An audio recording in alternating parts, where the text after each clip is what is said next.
Bonjour à tous. Donc, comme je vous l'avais annoncé, dans cette page, on reçoit des auteurs, on reçoit des auto-édités, on reçoit des auteurs qui veulent bien présenter leur travail, qui veulent démontrer de quoi ils sont capables. Et parmi ces auteurs, nous n'avons pas de limite. Nous avons des mères de famille, nous avons des parents, où qu'ils soient. Et aujourd'hui, nous avons le plaisir de recevoir en deuxième invité Juliette Daxa. Juliette, bonjour. Qui êtes-vous en quelques mots?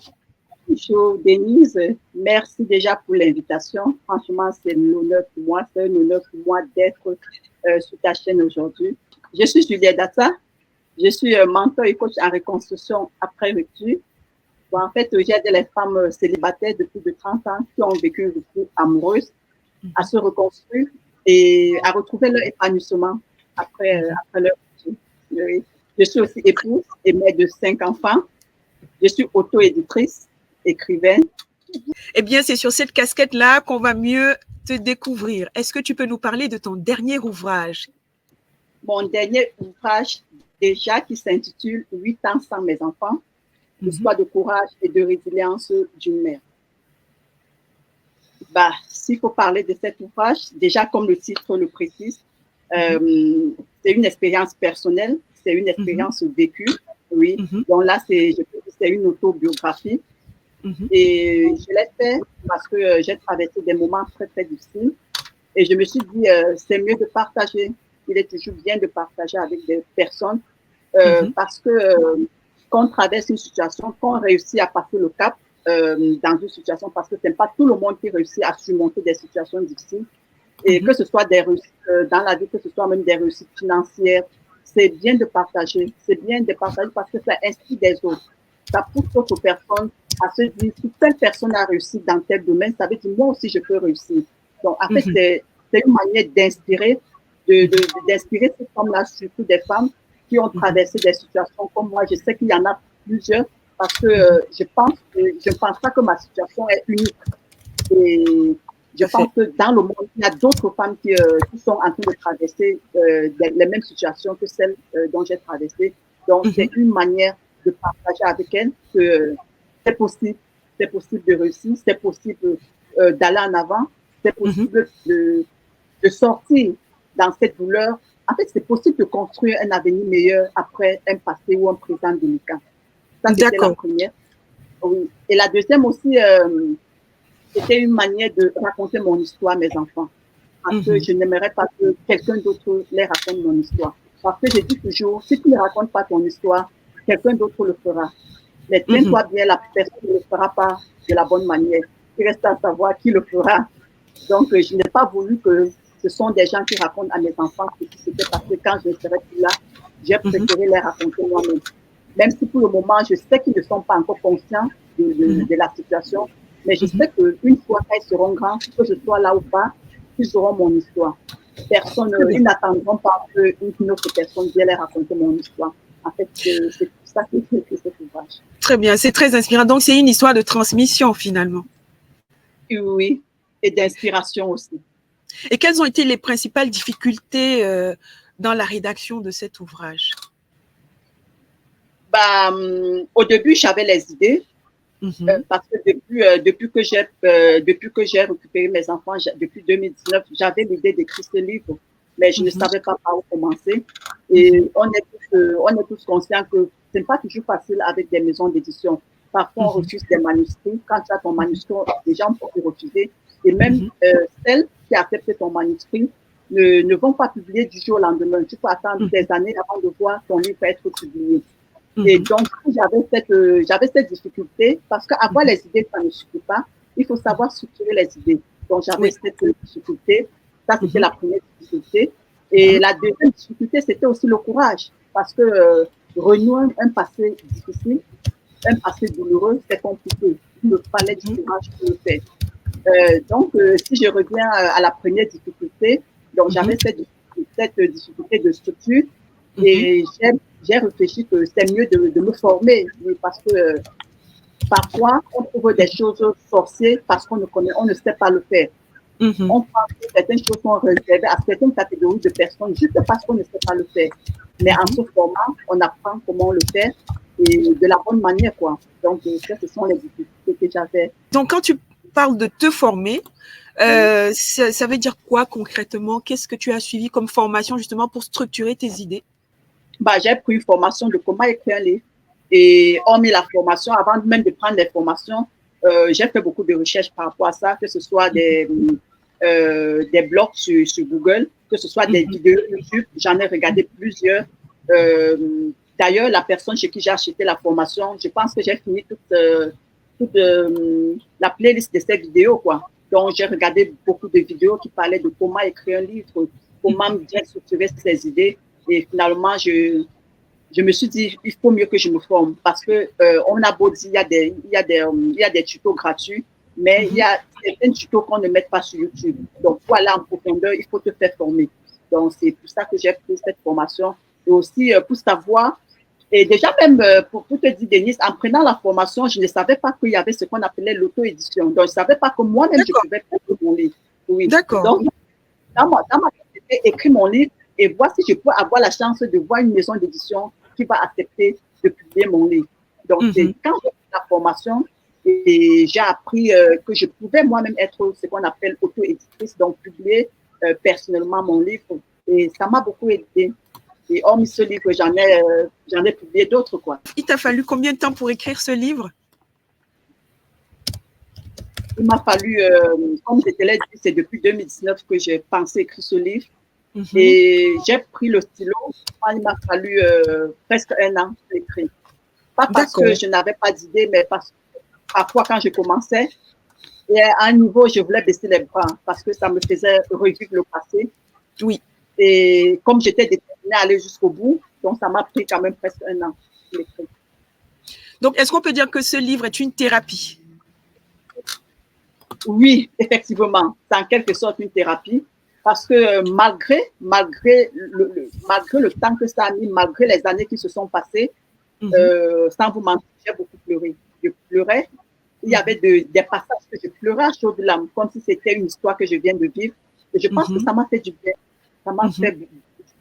Et quand j'ai fini la lecture de ce livre, je me suis sentie libérée, quoi. C'est comme si il y a un fardeau qui est tombé qui s'est enlevé sur moi, donc je me suis sentie un peu libérée. Donc, oui, ça a été une très grande thérapie pour moi. Alors, je crois savoir quelque chose qui est très intéressant par rapport à ton livre, que ton fils t'a aidé. Est-ce que tu peux nous en dire plus et nous dire l'impact de ton fils dans ce livre, d'un de tes enfants?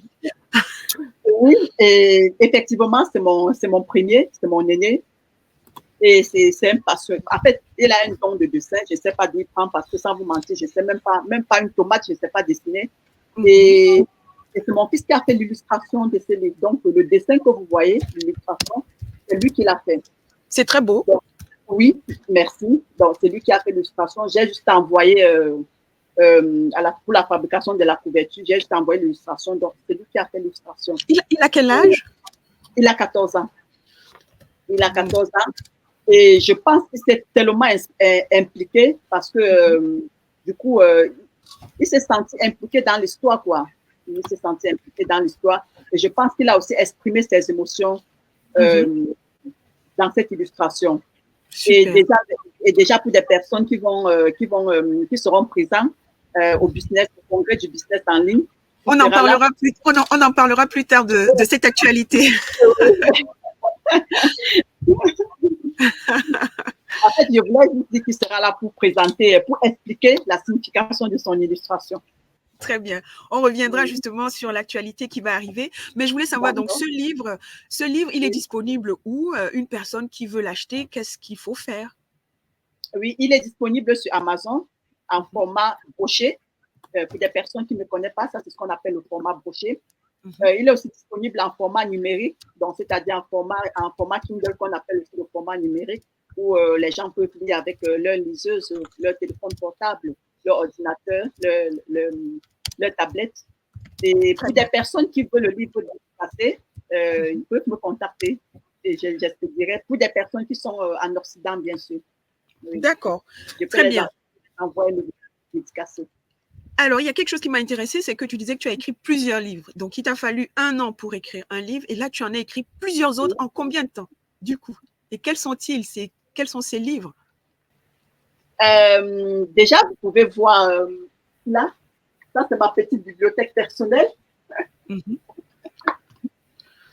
Bon, en fait, ça, c'est quelqu'un qui reconnaîtra ta valeur. Mm-hmm. Ça, ce sont des livres qui sont publiés par ma maison d'édition, mais qui ne sont pas écrits personnellement par moi, mais qui sont publiés par ma maison d'édition. Il y a aussi L'art de prospérer, stratégie pour dompter ses finances. Et il y a aussi le carnet des sublimes, le carnet de voyage des sublimes, qui est un carnet d'activité. Oui. Et il y en a aussi comment éveiller son potentiel. Et donc, ces livres-là, si je comprends bien, ils sont arrivés à la suite du premier, c'est-à-dire que tu es passé en auto-édition une première fois et ensuite une maison d'édition a pu te contacter? Non, ça c'est... En fait, auto-édition, tu as tes propres maisons d'édition.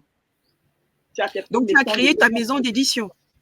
Voilà, j'ai mes propres maisons d'édition qui sont créées par moi-même et qui publient mes livres. Il y a plusieurs personnes, Denise, qui ont cette volonté d'écrire et qui n'ont pas la structure, qui n'ont pas peut-être des compétences ou qui n'ont pas le temps d'écrire, mais ils peuvent écrire les livres à travers des personnes qu'on appelle des ghostwriters.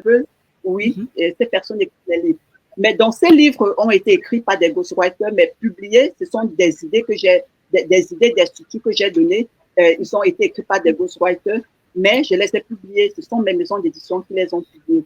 Et donc, quel conseil tu pourrais donner à quelqu'un qui veut se lancer dans l'écriture? Pour quelqu'un qui veut se lancer dans l'écriture, ça dépend si la personne a la volonté et n'a pas les compétences pour le faire. Comme je l'ai dit tout à l'heure, les idées ne suffisent pas, il faut la structure. Le conseil que je peux donner, c'est se former. Et dans la formation, la personne apprendra comment le faire. Et il y a aussi des personnes qui aimeraient voir un livre publié à leur nom, qui aimeraient être propriétaires d'une maison d'édition. Je vais leur dire que c'est possible de le faire. Je peux aussi dire, Denise, pour des personnes qui ont des livres mais qui ne savent pas comment faire pour les publier, je parle des personnes qui ont déjà des manuscrits, des personnes qui ont été rejetées par les maisons d'édition. Ces personnes peuvent juste me contacter.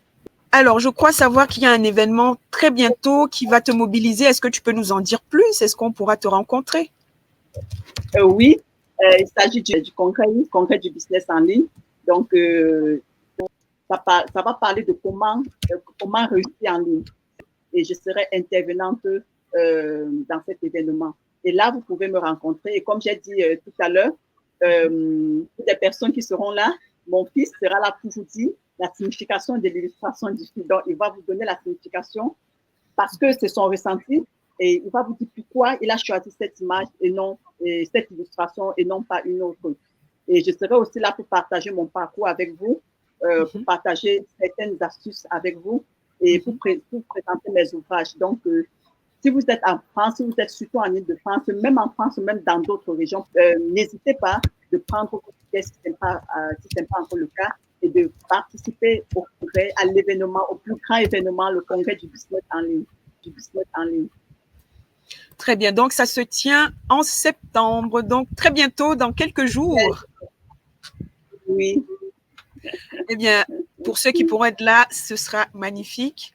Peut-être un dernier mot sur, ce n'est pas une question piège, quel est le tout dernier auteur que tu as lu en dehors de tes livres?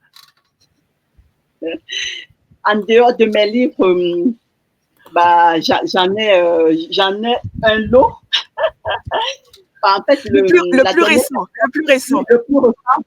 plus récent, c'est Femme soit ton propre héros. Ce livre. Et qui m'a beaucoup aussi inspiré. C'est le livre de la coach Fitel. C'est ce livre très inspirant. Là, on sent qu'on peut quitter de zéro pour devenir héros. Oui. Donc là, c'est une motivation pour des femmes à prendre en main leur propre destin, à prendre en main leur vie et ne pas juste être des femmes qui subissent. Et donc, on aura le plaisir de rencontrer la coach Fetel également pour ce congrès. Je crois qu'elle organise. Dernière question qui n'est pas non plus une question piège. Si tu devais dîner avec un auteur, vivant ou décédé, qui serait-il et pourquoi? Ça serait le docteur Miles Moreau. Tu peux nous en dire plus? Parce que il m'inspire beaucoup. En fait, c'est la personne qui a avant, je n'avais pas ce mindset, avant, je n'avais pas cette vision de la vie. Et il m'a beaucoup inspiré à travers ses enseignements. Oui, ses enseignements. Il m'a tellement inspiré, il m'a beaucoup ouvert l'esprit. Donc, c'est une personne que j'aurais aimé, mais malheureusement, ce n'est plus possible parce qu'il n'est plus. Très bien. Je pense qu'on a fait le tour. Tu t'es présenté en quelques mots. Ceux qui sont sur cette page te découvrent ou alors ils te redécouvrent pour ceux qui te suivent. Et c'était un réel plaisir pour moi que tu aies accepté de partager cette série d'expériences que tu as vécues et surtout que tu te joignes à cette expérience que j'ai engagée qui consiste à mettre en avant des auteurs qui ont quelque chose à partager parce qu'ils ont un vécu ou simplement parce qu'ils ont surmonté des difficultés et ils veulent en faire part aux autres. Merci beaucoup. C'est vraiment un plaisir d'être là. Je dis toujours, tout le monde a une histoire à raconter. Tout le monde a une histoire. Ton histoire est une inspiration et un déclic pour une autre personne. Donc, pour des personnes qui vont regarder la vidéo et qui ne sont pas, et qui ont leur propre histoire et qui sont encore réticents, qui sont encore en train de dire non, je ne peux pas. Finalement, tu peux. Franchement, tu le peux parce que grâce à ton histoire, quelqu'un d'autre va sortir de la situation difficile ou bien quelqu'un d'autre aura un déclic de dire stop à une situation dans laquelle elle se trouve. Donc, partagez vos histoires, c'est très important. Partagez vos histoires. Merci Juliette, merci d'avoir accepté de te prêter à ce jeu et je te souhaite bon vent. Merci beaucoup.